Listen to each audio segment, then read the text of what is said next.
ശുചിത്വ കേരളം സുന്ദര Keralam green Kerala express നിങ്ങൾക്കായി അവതരിപ്പിക്കുന്നത് ശുചിത്വ മിഷൻ. എന്റെ കേരളം മാലിന്യമുക്തം.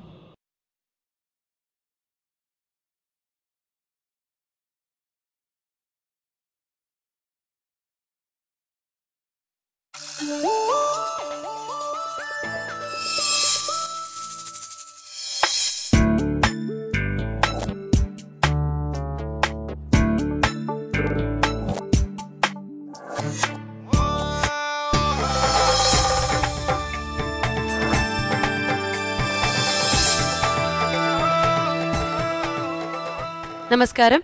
ഗ്രീൻ കേരള എക്സ്പ്രസിലേക്ക് എല്ലാ പ്രേക്ഷകർക്കും സ്വാഗതം. വെയിലും മഴയും ഒരുമിച്ചെത്തുമ്പോൾ കുറുക്കന് കല്യാണം.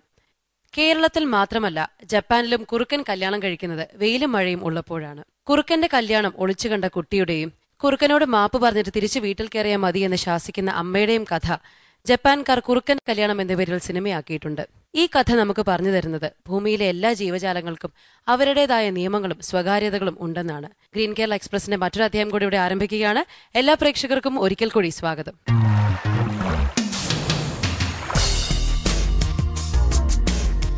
ജഡ്ജസിനെ പരിചയപ്പെടാം. Doctor RVG Menon, doctor Vineetha Menon, professor MK Prasad, doctor Latha Bhaskar, കൂടാതെ അതിഥിയായി ഇന്ന് നമ്മോടൊപ്പം പ്രശസ്ത പരിസ്ഥിതി പ്രവർത്തകൻ ശ്രീ E കുഞ്ഞികൃഷ്ണൻ മാസ്റ്റർ. ആനകൾക്കും ഗതാഗത പാതകളുണ്ട്. അവയാണ് ആനത്താരുകൾ. ചിലപ്പോഴെങ്കിലും നാം ഉണ്ടാക്കുന്ന റോഡും റെയിലുമെല്ലാം അവയെ തടസ്സപ്പെടുത്താറുണ്ട്. ഇന്ന് വനസമ്പത്ത് കൊണ്ട് അനുഗ്രഹീതമായ വയനാട് ജില്ലയിലെ പൂതാടി ഗ്രാമപഞ്ചായത്താണ് ഇവിടെ മത്സരിക്കാൻ എത്തുന്നത്. നമുക്ക് സ്വാഗതം ചെയ്യാം ഗ്രീൻ കേരള എക്സ്പ്രസിലേക്ക് പൂതാടി ഗ്രാമപഞ്ചായത്തിൽ.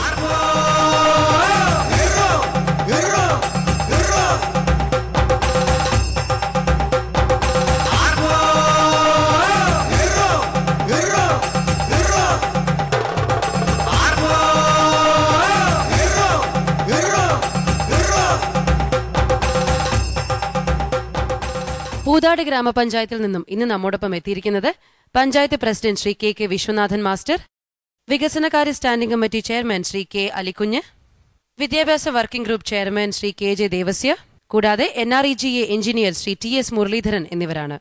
സർ, പൂതാടി ഗ്രാമപഞ്ചായത്തിന്റെ മറ്റ് ഗ്രാമങ്ങളിൽ നിന്ന് എന്താണ് വ്യത്യസ്തമാക്കുന്നത്? പൂതാടി ഗ്രാമപഞ്ചായത്ത്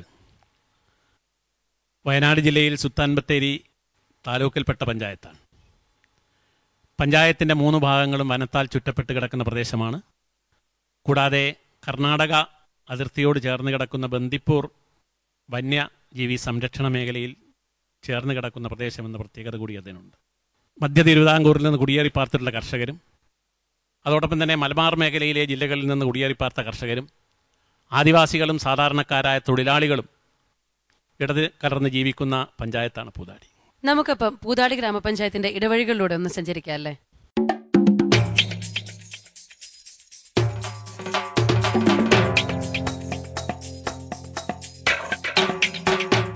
വയനാട് ജില്ലയുടെ തെക്കുഭാഗത്ത് മൈസൂർ വനങ്ങളോട് ചേർന്ന് കിടക്കുന്ന പ്രദേശമാണ് പൂതാടി ഗ്രാമപഞ്ചായത്ത്.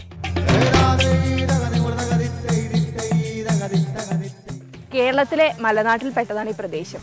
സമുദ്രനിരപ്പിൽ നിന്ന് 720 മുതൽ 940 മീറ്റർ വരെ ഉയരത്തിലാണ് ഈ പഞ്ചായത്ത്. ഭയങ്കര കയറ്റം. ഏതൊരു ഗ്രാമത്തെയും പോലെ പൂതാടിക്കുമുണ്ട് ഒരു സ്ഥലനാമ ചരിത്രം. പൂതമാടിയ പാടി എന്നതിൽ നിന്നാണ് ഈ നാടിന് പൂതാടി എന്ന പേരുണ്ടായിരിക്കുന്നത്.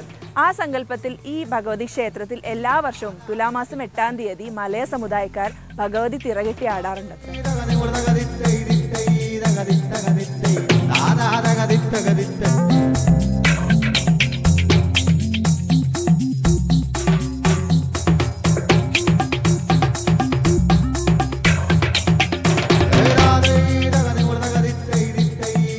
കുറുമ വിഭാഗക്കാരുടെ ദൈവപുരയാണിത്. അവരുടെ ആചാരങ്ങളുമായി ബന്ധപ്പെട്ടുള്ള എല്ലാ ചടങ്ങുകളും ഇവിടെ വെച്ചാണ് നടത്തുന്നത്. കല്യാണമായാലും മരണമായാലും അതിൻ്റെയൊക്കെ ചടങ്ങുകൾ അവർ ഈ ദൈവപുരയ്ക്കകത്ത് വെച്ചാണ് നടത്തുന്നത്.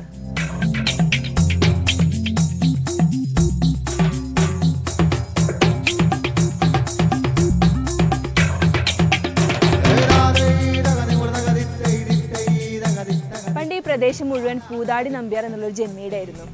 പിന്നീട് മലബാറിൽ നിന്നും തിരുവിതാംകൂറിൽ നിന്നും ആളുകൾ ഇവിടെ വന്ന് സ്ഥലം വാങ്ങി ഇവിടെ കൃഷി തുടങ്ങി. ചെറുകിട കർഷകരാണ് ഇവിടെ കൂടുതലുള്ളത്. കാപ്പി, കുരുമുളക്, തെങ്ങ്, കവുങ്ങ്, റബ്ബർ തുടങ്ങിയതൊക്കെയാണ് ഇവിടുത്തെ പ്രധാന കൃഷി ഇനങ്ങൾ.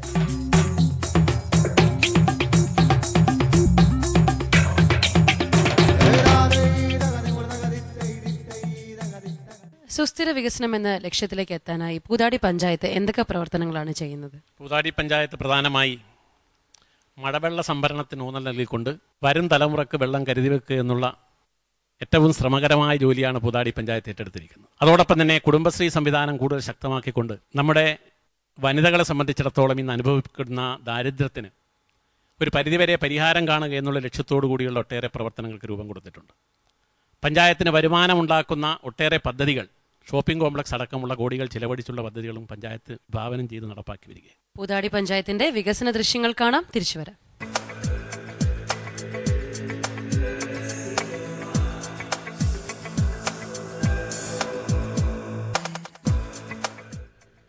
വയനാട് ജില്ലയിലെ പൂതാടി പുരോഗതിയുടെ പടവുകൾ കയറുകയാണ്. കാർഷിക മേഖലയിൽ ഉൽപാദനം വർദ്ധിപ്പിക്കുന്നതിന്, നാടിന്റെ നട്ടെല്ലായ കർഷകരുടെ ആത്മവിശ്വാസം വർദ്ധിപ്പിക്കുന്നതിനാവശ്യമായ പ്രവർത്തനങ്ങളാണ് ജനപങ്കാളിത്തത്തോടെ ഇവിടെ നടപ്പിലാക്കി വരുന്നത്. ദേശീയ ഗ്രാമീണ തൊഴിലുറപ്പ് പദ്ധതിയിലൂടെ പുതിയ തൊഴിലവസരങ്ങൾ സൃഷ്ടിക്കുന്നതോടൊപ്പം ഒരു പ്രദേശത്തിന്റെ ചരിത്രം തന്നെ മാറ്റിയെഴുതുകയാണ് ഇവിടെ ഈ വനിതകൾ. തൊഴിലും കൊണ്ട് എല്ലാവർക്കും തന്നെ ഞങ്ങൾക്ക് തൃപ്തികരം തന്നെയാണ്. പണി എല്ലാവർക്കും തന്നെ ഉണ്ട്. സാധനങ്ങളുടെ വിലയും കൊണ്ട് ഇപ്പോൾ നോക്കുമ്പോൾ പൈസ 125 എന്ന് പറയുമ്പോൾ സാധനങ്ങൾക്ക് ഭയങ്കര വിലയല്ലേ, അപ്പം നമുക്ക് തികയാതെ വരുന്നുണ്ട്. ഇപ്പോൾ വനത്തിനോട് ചേർന്ന് കിടക്കുന്ന ചീയമ്പം, മണൽവയൽ പ്രദേശങ്ങളിൽ കാട്ടാനുകളുടെയും മറ്റു വന്യമൃഗങ്ങളുടെയും ശല്യം അധികമായിരുന്നു. തീറ്റ തേടി കാടിറങ്ങുന്ന ആനകൾ കൃഷിത്തോട്ടങ്ങൾ നശിപ്പിക്കുന്നത് സ്ഥിരമായതോടെയാണ് തൊഴിലുറപ്പ് പദ്ധതി ഉപയോഗപ്പെടുത്തി എലഫന്റ് ട്രെഞ്ച് കെട്ടുവാൻ പഞ്ചായത്ത് തീരുമാനിച്ചത്. 21 വാർഡുകളിലെ ഈ പഞ്ചായത്തിൽ 10ഓളം വനപ്രദേശമാണ്. അതുകൊണ്ട് തന്നെ വന്യജീവികളുടെ ശല്യം നല്ലോണം ഉണ്ട്. പ്രത്യേകിച്ച് ആനയുടെ ശല്യം. വേനൽക്കാലം കൂടായ കാട്ടിൽ നിന്ന് ഇറങ്ങി വന്ന് കൃഷി മുഴുവൻ നശിപ്പിക്കും. ഇവിടെ ഇപ്പോൾ ജലസംരക്ഷണത്തിന്റെ ഭാഗമായി പെർക്കുലേഷൻ ട്രെഞ്ച് കെട്ടിക്കൊണ്ടിരിക്കുകയാണ്. അതുകൊണ്ട് ഒരു ഉദ്ദേശം കൂടി ഉണ്ട്, ആനകൾക്ക് അവിടെ നിന്ന് ഇപ്പുറത്തേക്ക് കടക്കാൻ പറ്റില്ല. തൊഴിലുറപ്പ് പദ്ധതിയുടെ ഭാഗമായിട്ട് 46 കിലോമീറ്ററോളം ഇവരിപ്പോൾ ഇങ്ങനെ പെർക്കുലേഷൻ ട്രെഞ്ച് കെട്ടിക്കഴിഞ്ഞിരിക്കുന്നു. കുടിവെള്ളക്ഷാമം ഏറ്റവും കൂടുതൽ അനുഭവപ്പെട്ടിരുന്ന പ്രദേശമായിരുന്നു പൂതാടി. എന്നാൽ തൊഴിലുറപ്പ് പദ്ധതിയുടെ വരവോടെ തോടുകളും കുളങ്ങളും നിർമ്മിക്കുവാനും നിലവിലുണ്ടായിരുന്ന കുളങ്ങളുടെ ആഴം കൂട്ടുവാനും നവീകരിക്കുവാനും പഞ്ചായത്തിന് കഴിഞ്ഞു. തൊഴിലുറപ്പ് പദ്ധതിയുടെ ഭാഗമായിട്ട് പ്രകൃതിദത്തമായ ഈ ജലസ്രോതസ്സിന് ബണ്ട് കെട്ടി സംരക്ഷിച്ചുകൊണ്ടിരിക്കുകയാണ്. അതിന്റെ പ്രവർത്തനങ്ങളാണ് ഇവിടെ നടക്കുന്നത്. മൈസൂർക്കാടിനോട് ചേർന്ന് കിടക്കുന്നത് ഈ പ്രദേശം. അതുകൊണ്ട് ധാരാളം വന്യമൃഗങ്ങൾ ഇവിടെ വെള്ളം കുടിക്കാൻ എത്താറുണ്ട്. പിന്നെ കൃഷിക്ക് ഈ വെള്ളം നന്നായിട്ട് ഉപയോഗിക്കുന്നുണ്ട്. അതുപോലെ തന്നെ ഭൂഗർഭ ജലനിരപ്പ് ഉയർത്താനും ഇതുകൊണ്ട് സഹായിക്കുന്നുണ്ട്. ചില ഭാഗങ്ങളിൽ കണ്ടൽ ചെടികളെ സംരക്ഷിക്കുന്നതോടൊപ്പം ടൂറിസം സാധ്യതകൾ വികസിപ്പിക്കുവാനും ആലോചിച്ചു വരുന്നുണ്ട് ഈ പഞ്ചായത്ത്. മത്സ്യകേരളം പദ്ധതിയിൽ ഉൾപ്പെടുത്തിയിട്ടുള്ള ഈ കുളങ്ങളിൽ വിപണനാടിസ്ഥാനത്തിൽ ധാരാളം മീനുകളെ വളർത്തുന്നുണ്ട്. ദേശീയ തൊഴിലുറപ്പ് പദ്ധതിയിൽ ഉൾപ്പെടുത്തിയിട്ടാണ് ഈ കുളം എടുത്തിരിക്കുന്നത്. ഭൂഗർഭജലം വളരെയധികം താഴ്ന്നു പോകുന്നു എന്നുള്ള ഒരു പഠനം തെളിയിക്കപ്പെട്ടിട്ടുണ്ട്. പൊതുവെ കുടിവെള്ളത്തിന് ദൗർലഭ്യമുള്ള പഞ്ചായത്താണ്. അപ്പോൾ ഇത്തരം കുളങ്ങൾ വ്യാപകമായിട്ട് പഞ്ചായത്തിൽ ഉണ്ടാക്കിയതിന് ശേഷം ഭൂഗർഭജലത്തിൻ്റെ താഴ്ച വളരെയധികം കുറഞ്ഞിട്ടുണ്ട്. പരിസരത്തെ കിണറുകളിൽ ധാരാളം വെള്ളം ഉണ്ടാകുന്നുണ്ട്. ഒരു കൃഷി എടുത്തുകൊണ്ടിരുന്ന സ്ഥലത്ത് 2-3 കൃഷി എടുക്കാൻ വേണ്ടി സാധിക്കുന്നുണ്ട്. ഇതോടുകൂടി മൾട്ടിപർപ്പസ് എന്നുള്ള നിലയിൽ ഫിഷറീസ് ഡിപ്പാർട്ട്മെൻറ്റിൻ്റെ സഹായത്തോടു കൂടി മീൻ വളർത്തൽ ഇതിനകത്തൊക്കെ നടത്തുന്നുണ്ട്. അതുകൊണ്ട് തന്നെ അതൊരു സൈഡ് ആദായമായിട്ട്, അഡീഷണൽ ആദായമായിട്ട് അതും വന്നിട്ടുണ്ട്. പ്രദേശത്തുള്ള ഈ കുടുംബശ്രീയും അതുപോലെ തന്നെ പുരുഷന്മാരുടെ ഗ്രൂപ്പുകളുണ്ടാക്കി അവരാണ് ഇതിൻ്റെ മേൽനോട്ടം. പൊതുവെ ഗുണപ്രദമായ രീതിയിലാണ് ഇത് നടന്നുകൊണ്ടിരിക്കുന്നത്. തടയണകളും ബണ്ടുകളും നിർമ്മിച്ച് കൃഷിക്കാവശ്യമായ വെള്ളം ലഭ്യമാക്കുവാനും ഈ പദ്ധതി കൊണ്ട് കഴിയുന്നുണ്ട്. നീർത്തടാധിഷ്ഠിതമായ വികസന പരിപാടി ഏറ്റെടുത്ത് നടത്തുന്നതിനും മണ്ണ് സംരക്ഷണത്തിനും പ്രത്യേക പ്രാധാന്യമാണ് പഞ്ചായത്ത് നൽകുന്നത്. ഇരുകണ്ണി വാട്ടർഷെഡിന്റെ പ്രവർത്തനം നടക്കുന്നതിനോടൊപ്പം തന്നെ ചെട്ടിപ്പാമ്പ്ര, ആനപ്പന്തി എന്നീ 2 നീർത്തടാധിഷ്ഠിത പദ്ധതികൾക്ക് നബാർഡ് അനുമതി നൽകിക്കഴിഞ്ഞു. പഞ്ചായത്ത് നടപ്പിലാക്കിയ കുടിവെള്ള പദ്ധതികൾ വഴി രൂക്ഷമായ കുടിവെള്ളക്ഷാമം നേരിട്ട പ്രദേശങ്ങളിൽ വെള്ളമെത്തിക്കുവാനും പഞ്ചായത്തിന് കഴിഞ്ഞു. നബാർഡിന്റെ സഹായത്തോടെ അതിരാറ്റുകുന്നിൽ നിർമ്മിച്ച കുടിവെള്ള പദ്ധതി പൂർത്തീകരിച്ചതോടെ പഞ്ചായത്തിലെ മുഴുവൻ പ്രദേശങ്ങളിൽ വെള്ളമെത്തിക്കുവാനും കഴിഞ്ഞു.